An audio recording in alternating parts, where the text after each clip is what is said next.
শুভেচ্ছা ও অভিনন্দন জানিয়ে শুরু করছে আজকের ভিডিও।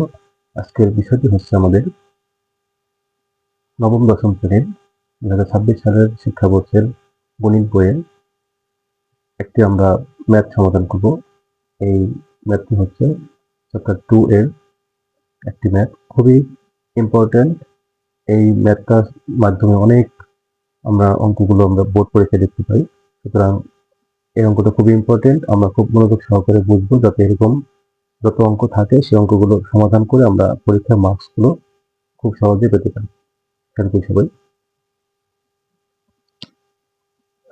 10 নম্বর অঙ্কটি এখানে বলা হয়েছে যে যদি f of x equal 2x plus 1 by 2x minus 1 হয়, তবে f of 1 by x square plus 1 ভাগ f of 1 by x square minus 1 এর মান নির্ণয় করুন। তাহলে সমাধান করি আমরা। 10 নম্বর দেওয়া আছে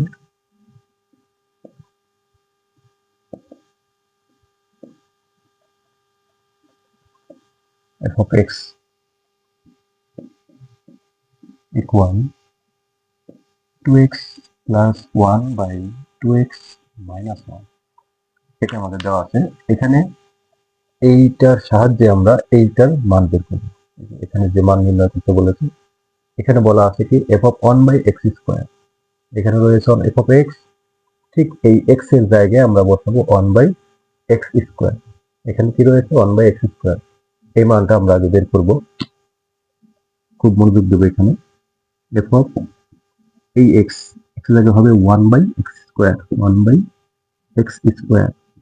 বামের যেমন x এর জায়গায় 1 by x square বসালাম, ঠিক সেরকম ভাবেই ডান পাশে যে 2x আছে, মানে 2 এর পরেই x, এই x এর জায়গায় 1 by x square বসাতে হবে, 1 by x square। এরপর রয়েছে প্লাস 1, ঠিক নিচেও তাই, প্রথমে 2x এর জায়গায় 1 by x square, এরপরে মাইনাস 1।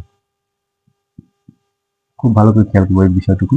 এখন আমরা যে কাজটা করবো, 2 এর পরে ডট মানে গুণ রয়েছে এখানে, আমরা গুণ করে দিব, এই 2 1 এর সাথে গুণ করে দিব। 2 অফ 2 নিচে হলো x স্কয়ার প্লাস 1, এইখানে 2 অফ 2 নিচে x স্কয়ার মাইনাস 1।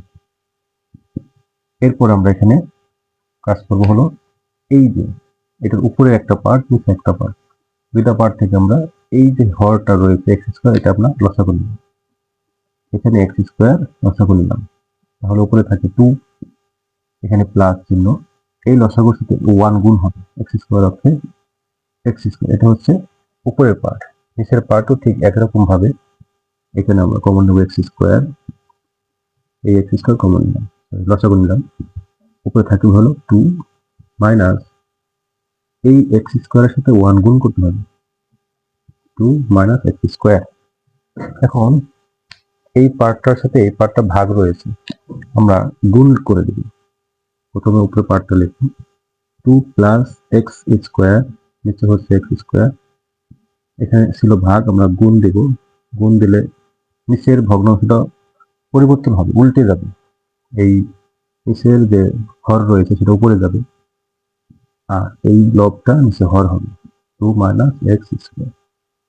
এরপর উপরে নিচে সমজাতীয় জিনিস থাকলে সেটা কেটে যাবে, x স্কয়ার কেটে গেল। তাহলে উপরে থাকলো 2 প্লাস x স্কয়ার, নিচে থাকলো 2 মাইনাস x স্কয়ার। এই হচ্ছে আমাদের f of 1 by x স্কয়ারের মান। এখন আমরা যে মানটি পেয়েছে অঙ্কে প্রদত্ত রাশি, সেটি লিখব। প্রদত্ত রাশি,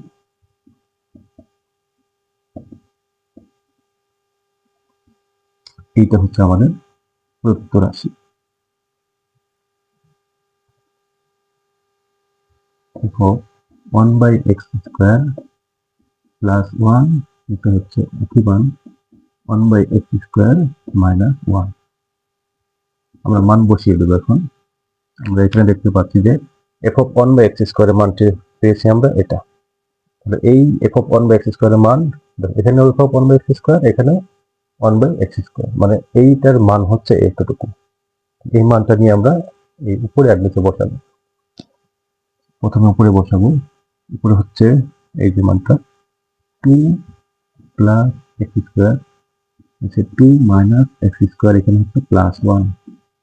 ঠিক এইখানে আমরা বসাবো একই মান, টু প্লাস এক্স স্কোয়ার, এটা হচ্ছে টু মাইনাস এক্স স্কোয়ার, এখানে হচ্ছে মাইনাস ওয়ান। এখন আমরা খুব মনোযোগ দিয়ে খেয়াল করবো যে এই যে দাগটি রয়েছে দিলাম, এখন উপরের পার্টে আমরা কাজ করব। এখানে আমরা এটা লসাগু নেব, টু মাইনাস এক্স স্কোয়ার। লসাগু নেওয়ার পর উপরে থাকবে কি, এখানে টু প্লাস এক্স স্কোয়ার, এখানে প্লাস, এই ওয়ানের সাথে গুণ হবে এই যে লসাগু নিয়েছিলাম সেটা, প্রথমে টু অক্ষে টু প্লাস হচ্ছে মাইনাস এক্স স্কোয়ার অক্ষে এক্স স্কোয়ার। সেম ভাবে আমরা নিচে লসাগু নেব, এই টু মাইনাস এক্স স্কোয়ার, এখানে থাকবে টু প্লাস এক্স স্কোয়ার, এই মাইনাস, এখানে গুণ হবে টু অক্ষে টু মাইনাস মাইনাসে প্লাস এক্স স্কোয়ার অক্ষে এক্স স্কোয়ার। এখন আমরা যে কাজটি করবো যে এখানে মাইনাস এক্স স্কোয়ার আর প্লাস এক্স স্কোয়ার কেটে যাবে, এখানে মাইনাস টু প্লাস টু কেটে যাবে। এরপরে যা থাকবে, এখানে থাকবে হলো এই টু আর টু যোগ করলে হবে ফোর, আর নিচে রয়েছে টু মাইনাস এক্স স্কোয়ার, এখানে এক্স স্কোয়ার একটা, এখানে একটা এক্স স্কোয়ার, তাহলে এক্স হলো দুইটা, টু এক্স স্কোয়ার, নিচে হলো টু মাইনাস এক্স স্কোয়ার। খুবই সিম্পল। এরপরে উপরের পার্টটা ভাগ রয়েছে নিচের পার্ট, উপরের পার্টটা আমরা লিখবো four by two minus x square, ভাগের জায়গায় গুণ দিয়ে দিবি। এখানে আমরা ভাগের জায়গায় গুণ দিলে নিচের যে ভগ্নাংশটা রয়েছে যেটা উল্টে যাবে, এই হর লব হবে, লবটি হর হবে, টু মাইনাস এক্স স্কোয়ার, আর এখানে টু এক্স স্কোয়ার দিতে পেলাম, জাস্ট এটা দিক বাজে দিল একটা। তারপরে হচ্ছে এই যে টু মাইনাস এক্স স্কোয়ার আর এই টু মাইনাস এক্স স্কোয়ার কেটে যাবে, এরপর এই টু দিয়ে আমরা ফোরকে ভাগ করবো, টু হবে, তাহলে এখানে থাকলো উপরে টু আর নিচে হচ্ছে এক্স স্কোয়ার। এটাই হচ্ছে আমাদের answer, two by x square. অঙ্কটা খুবই ইম্পর্টেন্ট। এরকম অঙ্কর আমরা অনেক সৃজনশীলে পাবো সমাধানে, জাস্ট এটা খুব ভালো করে বুঝলে আমরা এটার নিয়মে যে সৃজনশীলটা আসবে সেটা আমরা খুব ভালো করেই সহজে সমাধানটা করতে পারবো। আমরা একটু বলে রাখি এখানে যে আমরা এখানে যেমন দেওয়া আছে এফ অফ এক্স, আর আমাদের পরীক্ষা হলে এটা পরিবর্তন করে এখানে আসতে পারে ওয়াই, আসতে পারে এখানে যেমন এফ দেওয়া আছে এখানে আসতে পারে জি অফ ওয়াই অথবা জি অফ এক্স, এভাবে করে পরিবর্তন করে এই অঙ্কটাই আসতে পারে। তো যেভাবেই আসুক, যত পরিবর্তন করেই আসুক, যদি আমরা এটা সমাধান ভালো করে করতে পারি তাহলে এরকম নিয়মের যে কোনো অঙ্ক আমরা খুব ভালো করে সমাধান করতে পারবো।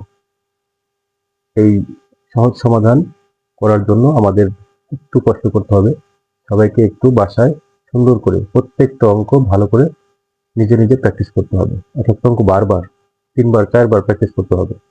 যে অঙ্কটা বেশি ইম্পর্টেন্ট সেটা যদি আমরা বেশি করে প্র্যাকটিস করি, এই বেশি প্র্যাকটিস করার ফলে আমাদের যে লাভটা হবে সেটা হচ্ছে যে এই বেশি প্র্যাকটিস করা অঙ্কটি যদি পরীক্ষায় এসে যায় তাহলে অবশ্যই আমরা সেটা পারবো। এজন্য আমরা খুব একটু মনোযোগ দিয়ে খেয়াল করে অঙ্কগুলো বুঝে বুঝে নিজে নিজে একটু প্র্যাকটিস করব। আসলে প্র্যাকটিস করলে যে কোনো কিছু আমাদের খুব সহজ হয়ে যায়, যে practice makes a man perfect, কথাটা আমরা জানি। তো সেই বিষয়টা মাথায় রেখে আমরা সকলেই অঙ্কগুলো খুব সুন্দর মতো সমাধান করব। সকলকে ধন্যবাদ জানিয়ে শেষ করছি। আসসালামু আলাইকুম ওয়া রাহমাতুল্লাহ।